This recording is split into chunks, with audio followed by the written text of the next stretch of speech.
It is so satisfying to turn your vegetables into something delicious. Look at that. And my next recipe is a wonderful way to make the most of them. The popular lamb shanks are the rather large ones that come from the hind leg of a lamb, and they're very big.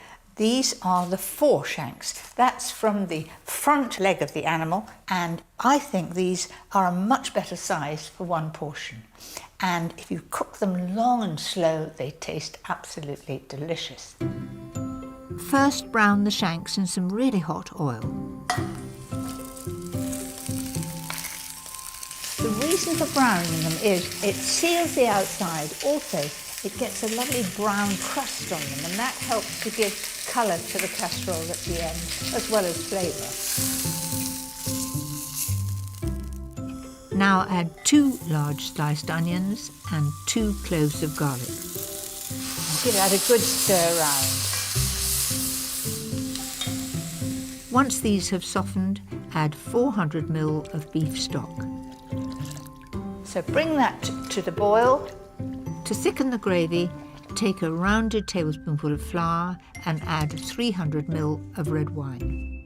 You always read in recipes that use the dregs of the wine or the wine that's left. There's never any wine left in our house, so I will take it from the new bottle, but I shall have a little tipple later just to use it up. And just mix that to a paste. And because it's cold, it won't go in lumpy.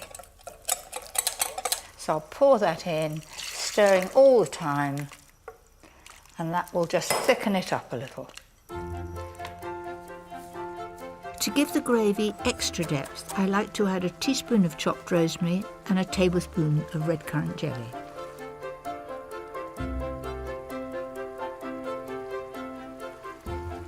It looks pretty delicious there, and I'm just going to let it cook slowly now at 140 fan for about 2 hours, just until it's tender.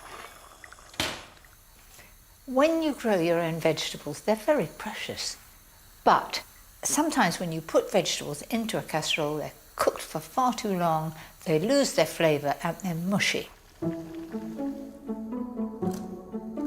I like to boil them for about 8 to 10 minutes in salted water, so they're just tender, and then half of them I just toss into butter. Oh, you've got to be strong to carry this lot. Oh, look at that. It's a really good, rich brown colour. Now add the rest of the vegetables to the casserole.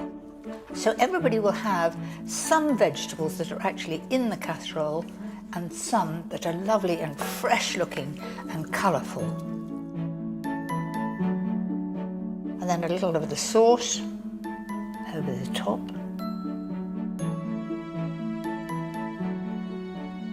So isn't that something really, really special? Now, I can't resist having a taste. It's coming away like a dream. Look at that. Don't you wish you were me?